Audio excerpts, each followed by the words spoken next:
Mesdames, Messieurs, bonjour. Alors aujourd'hui, bienvenue à notre émission Une communauté, un patrimoine. Nos invités pour cette émission-ci, alors c'est Monsieur Jacques Couture ainsi que sa fille Karine Couture du complexe funéraire Jacques Couture. Alors Monsieur Jacques Couture, bonjour. Bonjour Madame Lydia ainsi que vos téléspectateurs. Alors bienvenue à notre émission et on va vraiment prendre la joie, le bonheur de mieux apprendre à vous découvrir parce que vous êtes né ici dans la région, M. Jacques Couture, hein? Oui, je suis né ici à l'hôpital du Sacré-Cœur et mes parents demeuraient dans un petit village ici à côté. Ça s'appelait dans l'époque Sainte-Julie. Il y avait le train de la gare qui passait là. Puis, une famille de combien d'enfants? j'ai 3 sœurs plus vieilles et moi-même. Et vous êtes le seul propriétaire du centre funéraire Jacques Couture? Bien, c'est familial. Oui. On est propriétaire en famille avec mon épouse et mes enfants. Alors, on va parler de vous, M. Jacques Couture, justement. Comment a grandi cette entreprise-là du complexe funéraire? Bien, je suis la 5e génération. Les premiers coutures qui étaient menuisiers. Et ils fabriquaient les cercueils pour les gens qui perdaient un être cher. Ensuite, vers 1928, mon grand-père, Cléophas, est allé en prendre à faire des embaumements pour conserver les corps. Dans cette époque-là, les corps étaient exposés dans les maisons. Donc, il allait faire les embaumements à la maison. Bien, c'est ça, c'est important ce que vous dites. Donc, on prenait les mesures à et la maison de la personne décédée. Il prenait les mesures à la maison, puis il fabriquait les cercueils. Après ça, bien, il y a eu des cercueils qui ont été vendus et des compagnies qui les transports se sont améliorés parce qu'aller jusqu'à 1953-54, les routes étaient pas ouvertes l'hiver en campagne. Il y avait seulement que le chemin de fer qui desservait la population. Donc, il fallait faire des provisions, les magasins généraux et tout ça. Donc, plusieurs entreprises funéraires ont débuté, soit dans des menuiseries, qu'on peut appeler aujourd'hui, ou bien donc des marchands généraux qui étaient à la grandeur de la province. C'était les deux métiers qui étaient les plus proches de la population, là, comme tel, puis qui étaient aptes à desservir les gens, à leur aider. On peut se rappeler tous du film de mon oncle Antoine.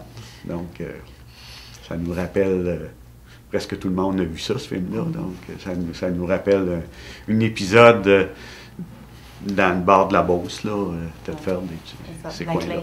Black Lake. Voilà. Mais vous, est-ce que vous avez rêvé de prendre l'entreprise un jour ou vous avez attendu qu'on vous l'offre ou comment ça s'est passé? Ah, ça s'est passé à un moment donné, j'étais au secondaire et il faut faire un métier, il faut faire quelque chose. Mon père était très, je pourrais dire, agile de ses mains, patenteux. Il réparait des moteurs. Et on avait il y avait un petit garage, puis jusqu'à temps que sa santé se détériore. Puis là, ben, plus tard, il a entrepris de vendre des meubles. Il a acheté un magasin qui existait, il vendait des meubles et il était directeur de funérailles. Il avait gardé ce côté-là pour combler comment on peut dire, les temps morts. Oui, c'est vrai. Un temps plein, hein? Un temps plein. Et là, ben, moi, je grandissais, il disait, bon, c'est quoi tu décides de faire? Quand il est venu le temps de choisir un métier, j'étais ici à l'école secondaire et là, ben, faut faire de quoi dans la vie quand même. Donc, qu'est-ce qui me tentait? Ben, si je fais tout ce que les autres sont capables de faire, c'est pas valorisant, tout le monde peut le faire.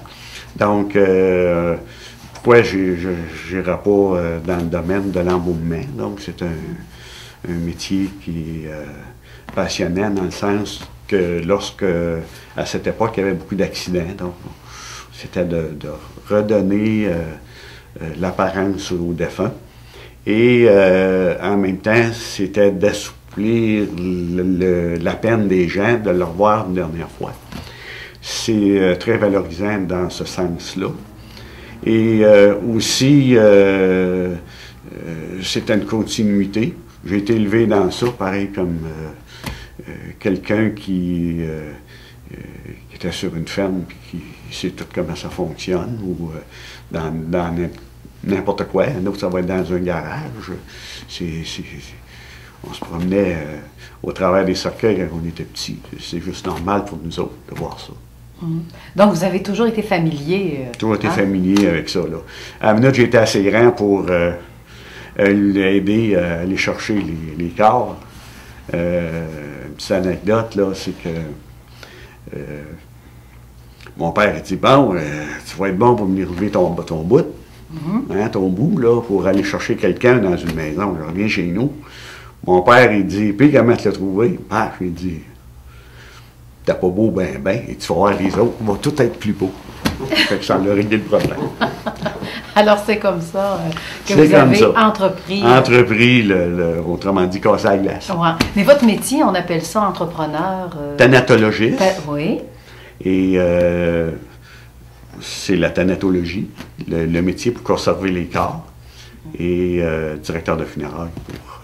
Et d'année en année, par exemple, vous avez comme rénové. Maintenant, les services qu'on offre ici au complexe funéraire, c'est? On part de toute la gamme de services qui sont offerts.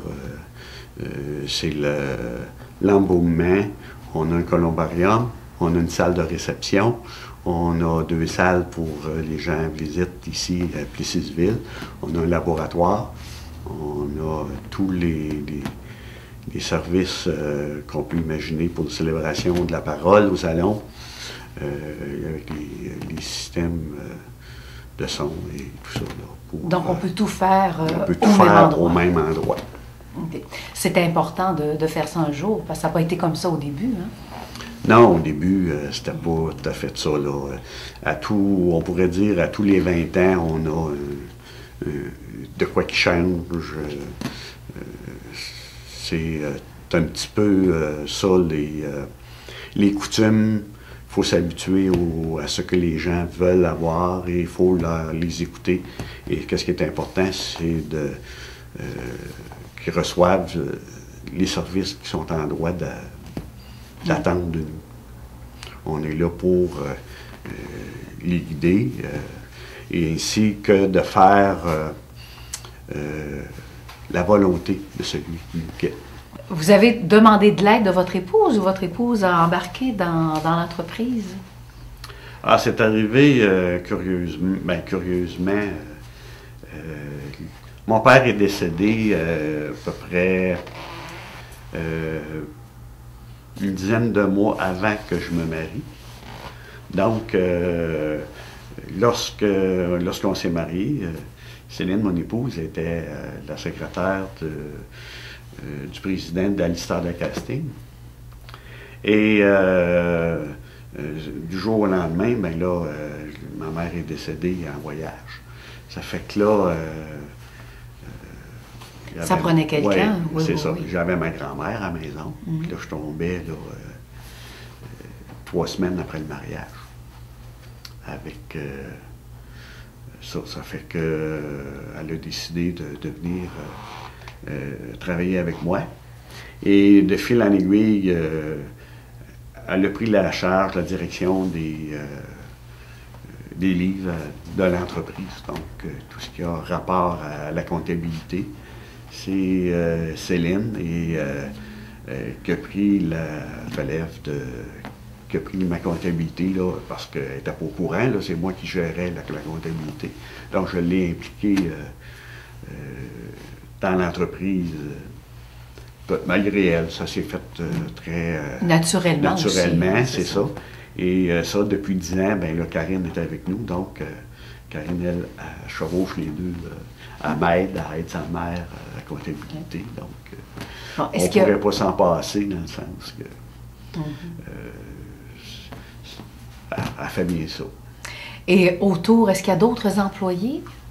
Oui, on a plusieurs employés à temps partiel qui viennent, ont chacun leur force, donc on les utilise selon leurs compétences et selon leur habileté. On n'expliquera pas de chacun ce qu'ils font, mais on a une dizaine d'employés à temps partiel qui viennent nous donner un coup de main comme pour les cérémonies, porter les cérémonies, et pour conduire les véhicules et tout ça. Là. Et ce qui est plaisant, c'est que maintenant, vous savez qu'il va y avoir quand même une relève. Hein. Vous-même, vous avez été une relève pour votre père. Et puis, aujourd'hui, on parle de votre fille. Juste avant qu'on fasse une entrevue avec votre fille tout à l'heure, qu'avez-vous à dire? Parce que là, elle n'est pas là, elle n'entend pas. Là. On va garder ça entre nous. Alors, justement, votre fille, c'est ça? Ça s'est fait naturellement, tout comme votre épouse? Pour elle, ça a été un choix qu'elle a fait à un moment donné, de dire... j'ai mis aucune pression. Elle a fait différents cours jusqu'à ce qu'elle dise bon, j'aimerais ça être la conseillère aux familles. Puis, donc, elle s'est inscrite à l'école de Rosemont. Puis, elle a été diplômée. Ça doit faire quoi, 10 ans déjà, là. Et dans ce milieu-là, qu'est-ce que vous trouvez le plus difficile à faire? Lorsqu'on aime ce qu'on fait, il n'y a pas rien de difficile. C'est l'adaptation qu'on a à trouver, gérer le temps, parce qu'il ne faut jamais être pressé pour être devant les gens. Certaines personnes vont être très vite, il faut même les ralentir. Puis il y en a d'autres que tout vient de s'écrouler, que s'ils ne peuvent plus avancer, un pas devant eux. Donc il faut essayer de bien les conseiller. De bien les conseiller pour qu'à un moment donné, là, ils puissent passer au travers de leur deuil, parce qu'autrement de ça, ils vont être secoués. Oui. Beaucoup trop. Oui, parce que vous avez vraiment une importance à l'intérieur d'un deuil. Hein. Alors, en guise de conclusion, finalement, ça fait combien d'années que vous êtes dans le métier maintenant? Ah, mais j'ai commencé en 68, ça fait 45 ans. 45 ans? Ah, c'est ça. Et voilà. Et le métier, le milieu, économiquement parlant, parce que on en a un petit peu jasé avant d'entrer en ondes, là, comme de quoi qu'à un moment donné, beaucoup de gens vous appelaient pour acheter les salons funéraires. Mais vous êtes vraiment une entreprise québécoise. Oui, c'est ça. C'est que les entreprises des années 90-95, toutes les entreprises de la province ont été... solliciter, voir si on n'est pas à vendre. Même à tous les ans, on reçoit des lettres, comment dire, des chercheurs, des compagnies spécialisées, là, si on veut acheter quelque chose. On va les mandater. On ne sait pas qui, mais personne ne demande si on est à vendre.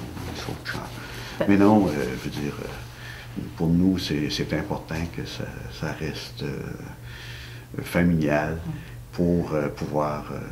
donner un bon service à la clientèle, personnalisé. Et c'est ce qu'on s'efforce à tous les jours de faire et de nous... Oui, mais j'aime ça ce que vous venez de dire, c'est de s'adapter plus à l'humain plutôt que d'aller en avant et s'adapter à la technologie, là, dans ce sens-là. Hein.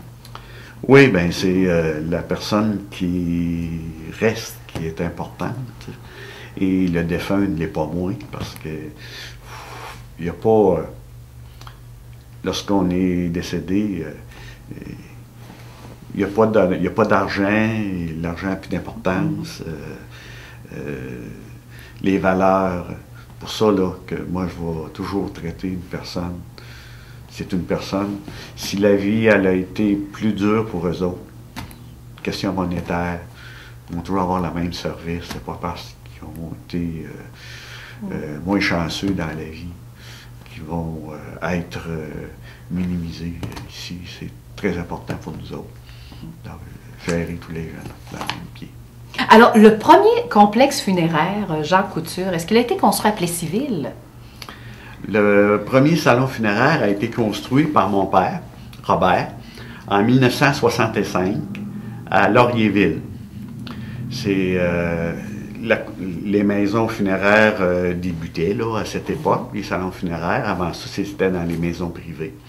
Donc, en 65, il a construit, adjacent au magasin de meubles que mon père avait à Laurierville. Et en 1971, moi, je revenais de finir mes études et j'ai pratiqué presque 3 ans à Stansted, de 67 à 71, pour apprendre l'anglais. Et on a acheté la maison à Siméon-Savoie, sur la rue Saint-Louis, ici à Plessisville. Le salon demandait quelques bonnes réparations. Mais en 1990, j'ai acheté ici l'ancien hôpital Notre-Dame-des-Champs pour le convertir en complexe funéraire. C'est là que j'ai construit le cafétéria et qu'on a tout réaménagé, défait de A à Z, le premier plancher du bâtiment pour pouvoir faire 2 salles d'exposition. Au sol, on a un bureau avec une salle de monte, un laboratoire, et ici une chambre réfrigérée pour pouvoir conserver les défunts comme selon les choix des familles. Donc, il n'y a pas de temps qui est prescrit là, qu'on peut dire aux familles. Donc, en gros, après ça, en gros et partout, il y a combien de complexes funéraires Jacques Couture dans la MRC de l'Érable? J'ai 3 endroits. J'ai un permis à la salle des Chevaliers de Colomb de Lister depuis 2 ans. Que les gens de Lister,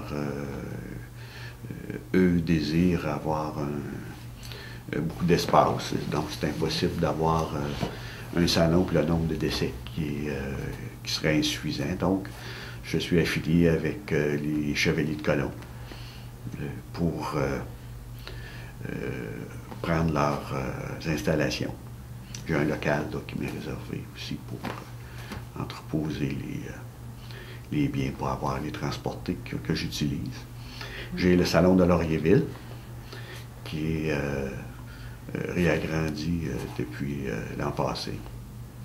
Et celui ici à Plessisville qui dessert les municipalités alentours d'Inverness, Saint-Pierre-Baptiste, Sainte-Sophie. Et est-ce que vous pensez en ouvrir d'autres ou c'est pas mal complet? Bien, la porte reste ouverte pour d'autres acquisitions, parce que ça fait 2 ans que j'ai acquis le salon à Lister.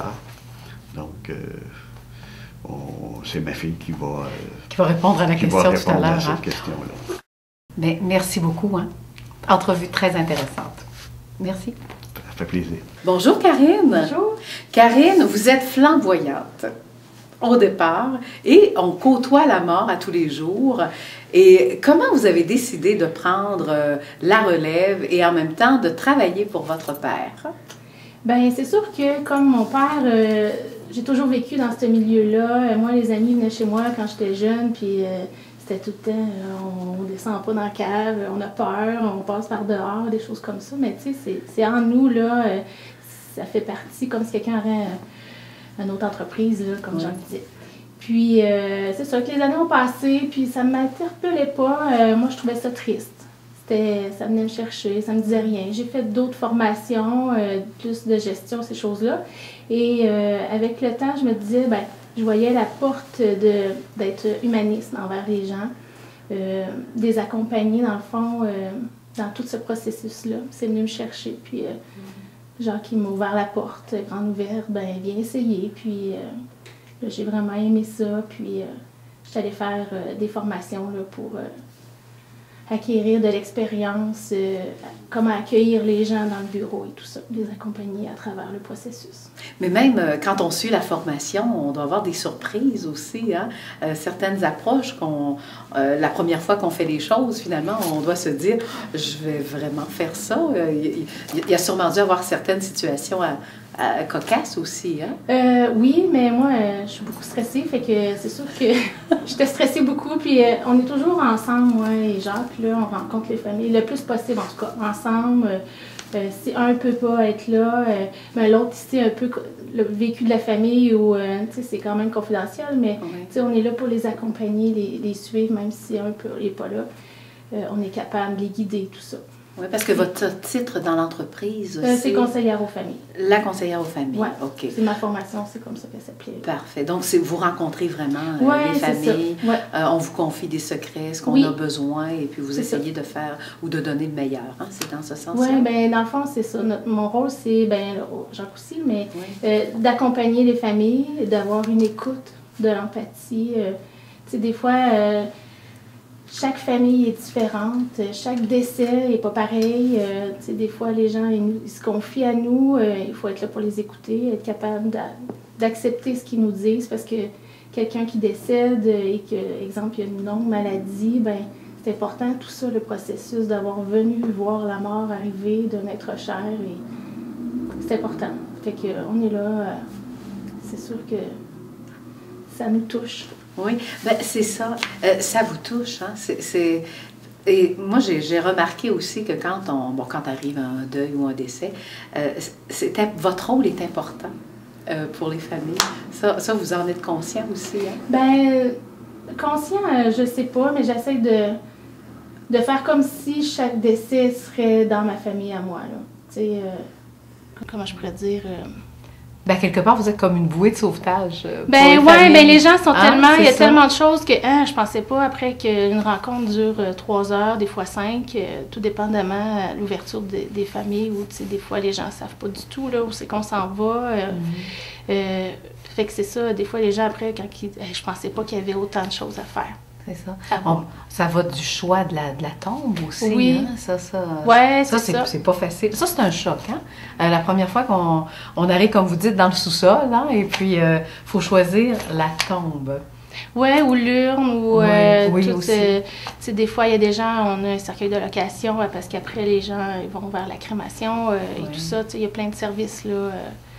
Qu'on est là pour. Et même l'habillement de la personne décédée, ça aussi, c'est une question qui vous est sûrement posée. Hein? Oui, bien, il y a des gens, des fois, ça fait longtemps qu'ils sont dans un centre de soins longue durée, les vêtements ne sont plus au goût du jour parce qu'il y avait des vêtements adaptés, tout ça. On en a, mais nous, on suggère beaucoup aux gens d'aller au magasin puis aller en trouver, ou même moi, des fois, je prends pas ce qu'on a.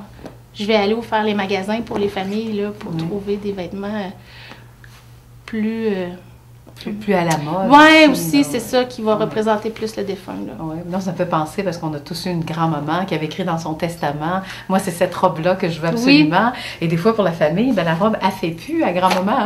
Oui. Qu'est-ce qu'on fait? Alors, c'est des choix comme ça qu'on doit prendre aussi, même si ça a été écrit dans le testament. On a des trucs, par exemple. Ça, on a des trucs pour... OK.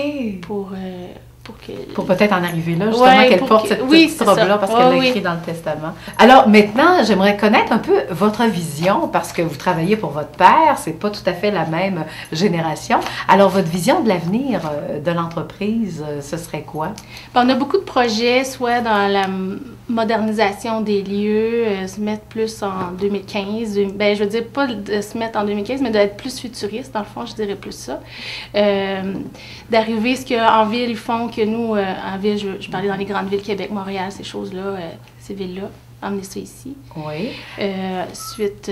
Parce qu'il y a déjà des choses qui ont été réalisées, comme, pensons à Internet. Oui, c'est ça? Oui, on a un site Internet depuis 2009-2010, je crois, là, je me souviens plus trop l'année, tout ça. Pour mettre les gens, maintenant, avec l'ère d'Internet, ils veulent savoir quand les visites, quand les funérailles et tout ça. Donc, l'accès à l'information va plus vite. Donc, on s'est mis à jour là-dessus sur l'Internet. Oui. Suite, dans les entreprises, c'est sûr qu'on a changé les voitures depuis les dernières années, tout ça, changé la couleur. Et de plus en plus, les célébrations se font à l'intérieur oui, aussi des complexes funéraires. Ça, c'est un changement, ça aussi. On s'est adapté beaucoup aux demandes des familles.